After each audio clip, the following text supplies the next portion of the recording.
রাতের খাবার বানাবো ঠিক করলাম, ফ্রিজটা খুলতে দেখলাম 4 পিস চিকেন রয়েছে। কি করব তাই ভাবলাম চিকেনগুলোকে একটুখানি আদা রসুন আর গোলমরিচের গুঁড়ো দিয়ে সেদ্ধ করে রেখেছিলাম। এদিকে আলুগুলো দেখো গোল গোল করে ছোট ছোট করে কেটে রেখেছি, আর এদিকে পেঁয়াজও কুচিয়ে নিয়েছি, আদা রসুন পেস্ট করে নিয়েছি। সেগুলোকে ভালো করে ভেজে নেওয়ার পরে আমি জিরে গুঁড়ো, ধনে গুঁড়ো আর তারপরে দিয়েছিলাম একটু কাশ্মীরি লঙ্কার গুঁড়ো, আর দিলাম 1 চামচ টক দই।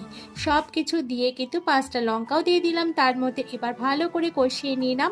আর এদিকে চিকেনগুলো সেদ্ধ করে রেখেছিলাম, সেগুলোকে আমি হাত দিয়ে ভালো করে ছোট ছোট করে টুকরো করে কেটে নিয়েছি। চলো এবার এই চিকেনগুলো কিন্তু যে তরকারিটা বানালাম তার মধ্যে দিয়ে দেবো, আর দিয়ে তারপর ভালো করে কিন্তু আবার কিন্তু তরকারিটার সাথে চিকেনটাকে ভালো করে নাড়িয়ে চাড়িয়ে ভালো করে কষাতে হবে, নইলে কিন্তু খেতে একদম ভালো হবে না। চলো কষিয়ে তারপর জল দিয়ে দিলাম পরিমাণ মতো, ঢাকাও দিয়ে দিলাম, আর ঢাকা খুলে দেখলাম জল প্রায় শুকিয়ে গেছে। তারপরে গরম মশলার গুঁড়ো দিয়ে নামিয়ে নিলাম। তারপরে এদিকে রুটি বানিয়ে নিয়েছি, আর রুটি আর এই চিকেনের